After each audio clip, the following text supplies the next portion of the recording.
Umabot sa 1,511 ang naitalang traffic violations ng Regional Highway Patrol Unit 5 nitong Mayo. Karamihan sa mga paglabag ay dahil sa hindi pagsuot ng helmet, hindi paggamit ng seatbelt, kawalan ng LTO/ORCR, kawalan ng plaka at pagkakaroon ng improvised plates na hindi otorisado ng RHPU 5. Batay sa datos, sa Albayang may pinakamaraming paglabag sa batas trapiko na umabot sa 465. Sinundan ng Sorsogon na may 416, 319 sa Camarines Sur, 228 sa Camarines Norte, 56 sa Catanduanes at pinakamababa naman sa Masbate na may 27 lamang.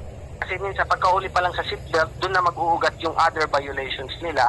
So from seatbelt, madadagdagan po yan ng ORCR not carried. Yan po, yung mga defective headlights po. Yes. Tapos minsan na-check pa namin yung mga illegal change color and change body design na walang permit or walang clearance sa highway patrol. Kami na-impound tayong 70 na motor vehicle, 69 na motorcycles at karamihan naman dito ay sasakyan.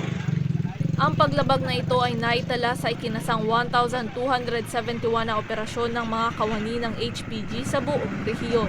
Sa mga nasabing operasyon, nakapagkumpiska rin ng 147 na mga siren bell, blinkers at ang mga pinagbabawal na busina at LED lights. 229 na mga driver naman ang nakumpiska ng lisensya at naisyuhan nila ng Temporary Operators Permit o TOP mula sa Land Transportation Office. Habang 1,320 naman ang naisyuhan nila ng citation tickets. Mababa na raw ang mga datos na ito kumpara nitong mga nagdaang buwan na mas marami ang nahuli at natikitang motorista. May pagbaba naman ng konti, opo, dahil nag-aantay din po kami na ma-deputize yung iba pa naming mga personnel para mas mabigyan ng tuon yung ating road safety sa kalsada. Muli, nagpaalala ang opisina ng RHPU 5 sa mga motorista na maging masunurin sa mga batas trapiko upang maiwasan ang anumang problema o abala. Para sa mga balitang Tatak, Bicol, May Insinares.